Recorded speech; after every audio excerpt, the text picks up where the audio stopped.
On a parlé du sang en tant que matériel biologique, mais vous voyez que ce n'est pas n'importe quel matériel biologique, puisque c'est un matériel biologique qui nous vient des êtres humains. Or, les êtres humains, qu'est-ce que c'est? Ce sont des êtres qui sont chargés de symboles. Donc voilà, en tant qu'anthropologue, je vais vous parler beaucoup de symbolique. Donc quelle est ma légitimité à être ici? C'est que donc, je suis anthropologue spécialisée en anthropologie de la santé. J'ai beaucoup travaillé en Afrique noire sur des rituels divinatoires et thérapeutiques. Et j'ai travaillé également en France sur différentes pathologies. Et dernièrement, j'ai travaillé avec des jeunes atteints de drépanocytose. Voilà, donc c'est pourquoi je suis là. Alors je ne suis pas une spécialiste du sang, mais si vous voulez, les anthropologues, quand on parle du sang de manière beaucoup plus globale. Donc je vais vous parler d'anthropologie du corps, et petit à petit, vous allez voir qu'on va arriver jusqu'au sang. Et pour parler de cette anthropologie du corps, j'ai décidé de vous donner l'exemple des représentations, des différentes représentations de l'engendrement. Alors je vais vous faire un petit tour de la planète, très rapide. Alors ces représentations de l'engendrement peuvent varier beaucoup d'une société à l'autre, et ce malgré le fait que la scolarisation avance, etc. Mais même chez les scolarisés, il reste toujours quelque chose de ces représentations, de ces symbolisations anciennes qui sont très ancrées chez nous. Par exemple, en France, on sait bien, la plupart d'entre nous, que le sang, les gènes nous viennent de notre père et de notre mère, et la transmission de la maladie drépanocytaire, on reçoit un gène du père, un gène de la mère. Mais il y a des restes, par exemple en France, d'une patrilinéarité. Par exemple, quand on explique à un petit enfant français comment on fait les bébés, on dit « Ah, mais c'est papa qui met la petite graine dans le ventre de maman ». Donc, on met en avant la patrilinéarité. Donc, c'est le père qui fait l'enfant. La dation du nom, par exemple. Jusqu'à présent, même si on a le droit maintenant de donner le nom de la mère, un matronyme, on continue quand même beaucoup à donner un patronyme. Donc on voit qu'il y a quand même une représentation patrilinéaire de la parenté et de la construction de l'enfant. Donc je vais vous donner quelques autres exemples. Moi j'ai travaillé chez les Mandjaks en Guinée-Bissau. Chez les Mandjaks, qu'est-ce qui se passe? Eh bien, on va dire que le sang de la femme, c'est le sang de la femme qui va construire tout ce qui se décompose après la mort. C'est-à-dire, le sang de la femme va construire le sang du fœtus, va construire la chair du fœtus. Alors que le sang de l'homme va construire tout ce qui ne se décompose pas après la mort. Donc il va construire le squelette, il va construire les ongles. Vous voyez? Donc il y a une transmission différenciée de ces fluides corporels. Mais là, nous sommes dans une société à inflexion matrilinéaire. Et on dit que le corps de la femme, c'est le corps de la femme, donc le sang de la femme, qui construit, qui a une part prépondérante dans la construction du corps de l'enfant. Et donc, comme c'est la femme qui a une part prépondérante, un seul acte sexuel suffit pour mettre la femme enceinte. Ensuite, c'est le sang de la mère qui va construire l'enfant dans le ventre. C'est son sang qui va le construire. Et après l'accouchement, c'est son lait. Et le lait, c'est aussi un fluide qui est extrêmement puissant, puisque vous avez peut-être entendu parler des parentés de lait, c'est-à-dire même des personnes qui ne sont pas consanguins deviennent des parents du seul fait qu'ils ont été la même femme, et un mariage entre eux serait vraiment considéré comme totalement incestueux. Donc le corps de la femme donne le lait, donc le lait qui vient du sang de la femme. C'est par un processus de coction interne au corps, ce sang devient du lait. Bon, par exemple, Françoise Héritier, qui est une grande anthropologue, elle a travaillé chez les Amants, et là on a l'inverse. Vous voyez, c'est pas le squelette et la chair sont inversés. Et on est dans une société plutôt inflexion matrilinéaire. Vous avez par exemple, très rapidement, chez les nains de Chine, on pense que les enfants sont déjà dans le ventre de la mère, et finalement, le sperme ne vient qu'arroser des enfants qui sont déjà là et qui les font pousser. Donc là, on est dans une société matrilinéaire, vraiment fortement matrilinéaire.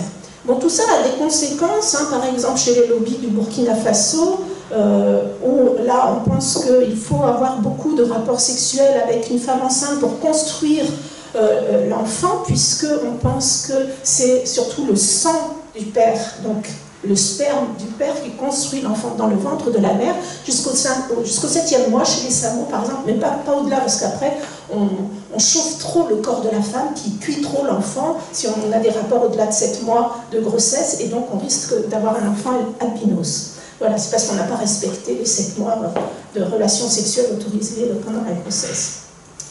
Donc chez le lobby par exemple, si une femme trompe son mari, eh bien là elle risque de faire une fausse couche parce qu'il y a un mélange de 2 sangs différents, de 2 spermes différents qui sont incompatibles.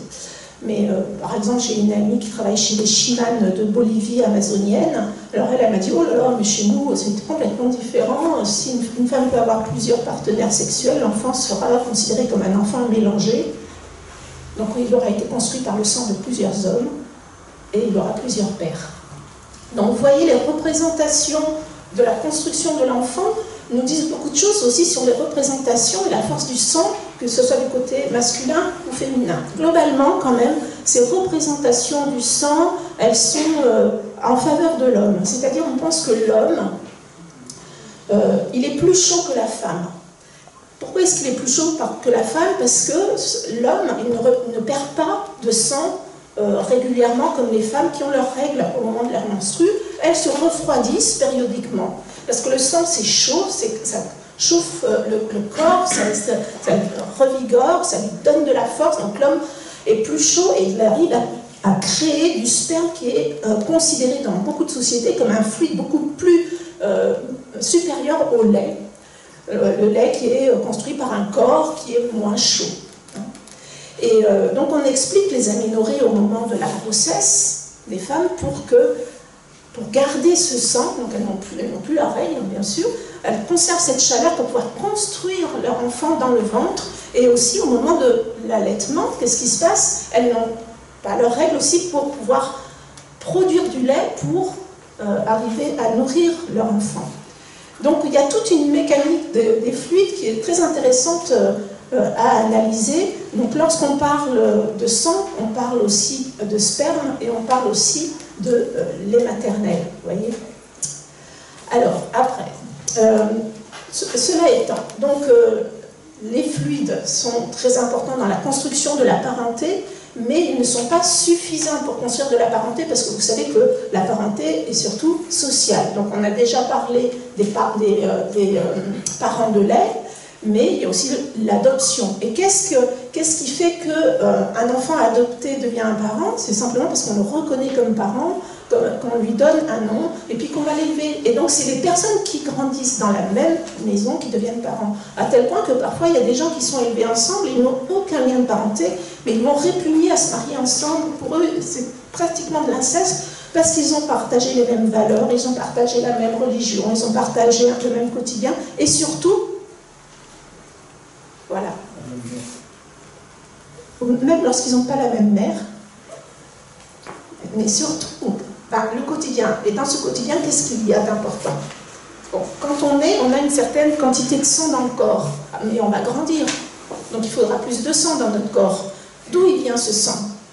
Ce sang, il vient de l'alimentation. Or, l'alimentation, dans beaucoup d'ethnies, il y a des interdits. Ça peut être des interdits religieux. Et bon, des interdits totémiques, enfin peu importe, mais en tout cas, même si c'est un petit interdit ou des petites habitudes alimentaires, ça va donner, pense-t-on, une certaine odeur au sang, une certaine consistance au sang. Ça va être un sang particulier, c'est le sang de la famille. Donc, l'alimentation, c'est ça en commun qui va faire aussi du lien de parenté. C'est qu'on communie ensemble autour d'un même repas.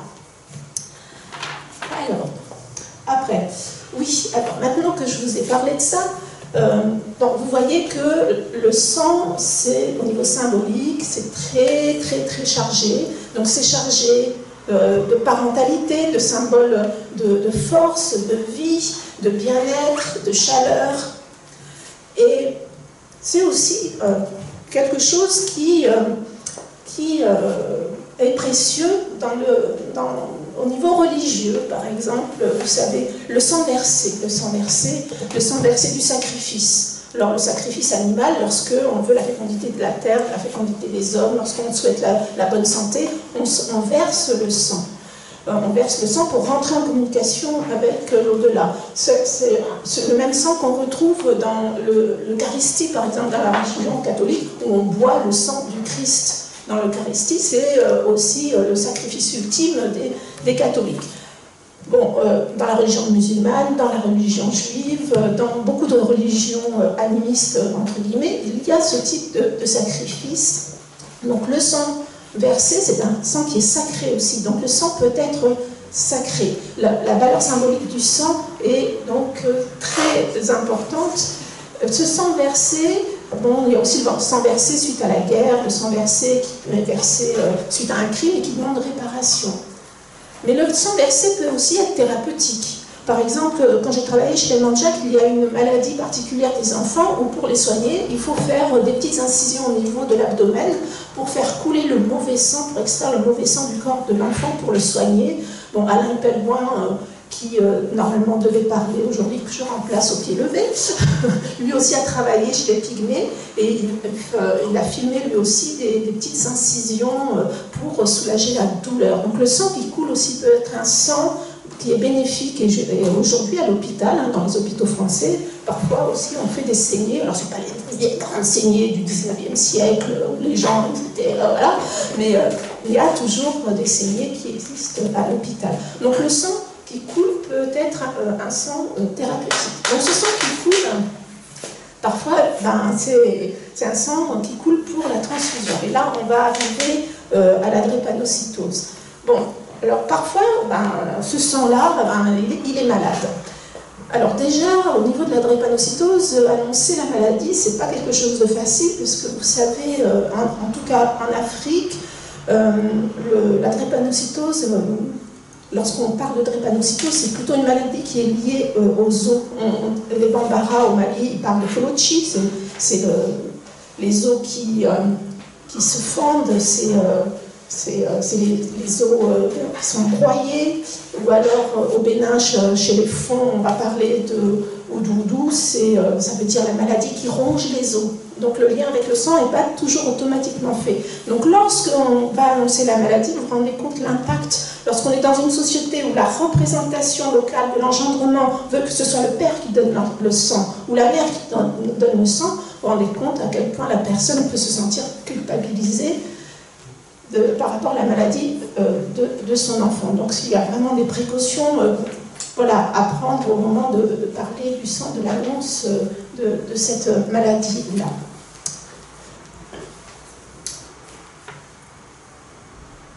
Qu'est-ce que je voulais dire ? Oui, donc je ne sais plus le lien, pourquoi je... Bon, bref, c'est pas grave. Donc la transfusion. Donc parfois on verse le sang, mais parfois donc on le verse pour qu'il soit transfusé. Donc la transfusion, c'est une tradition occidentale, hein, on va dire, qui est née avec les progrès de la médecine. Mais tout comme il y a différentes représentations de l'engendrement, il y a différentes façons de faire des transfusions. Et en France, alors vous me corrigerez, cher professeur, mais il me semble que c'est anonyme et gratuit. C'est anonyme et gratuit, pourquoi? Parce que, encore une fois, c'est un matériel biologique, mais c'est pas n'importe quel matériel biologique, c'est un matériel biologique qui vient d'un être humain. Il y a des endroits, par exemple aux États-Unis, il me semble, cher professeur, que ça peut être nominatif et rémunérer les gens. Et là, effectivement, on peut se poser la question, en France, on a choisi de dire, bon, attention au niveau éthique, attention au trafic des organes, du matériel humain. On risque rapidement de verser voilà, dans les côtés obscurs et dans des trafics pas du tout légaux et avec beaucoup d'abus. Donc on est plutôt, voilà, on est plutôt dans anonyme et gratuit, ce qui du coup aussi pose des questions, parce que donner à un étranger, recevoir du sang d'un étranger, en voyant tout ce qu'il y a comme symbole attaché au sang, au niveau de la transmission peut-être de la parenté. On voit bien, par exemple, dans les greffes d'organes, alors ça, en anthropologie, régulièrement, on a le cas de personnes qui se sont fait greffer du cœur et puis qui se posent la question, mais la personne qui m'a donné son cœur, est-ce qu'elle était gentille, est-ce qu'elle était méchante, est-ce que je ne vais pas être imprégnée du caractère de la personne? Et effectivement, parfois, on peut se demander, mais en recevant ce sang-là, est-ce que ça va créer de la parenté avec mon donneur?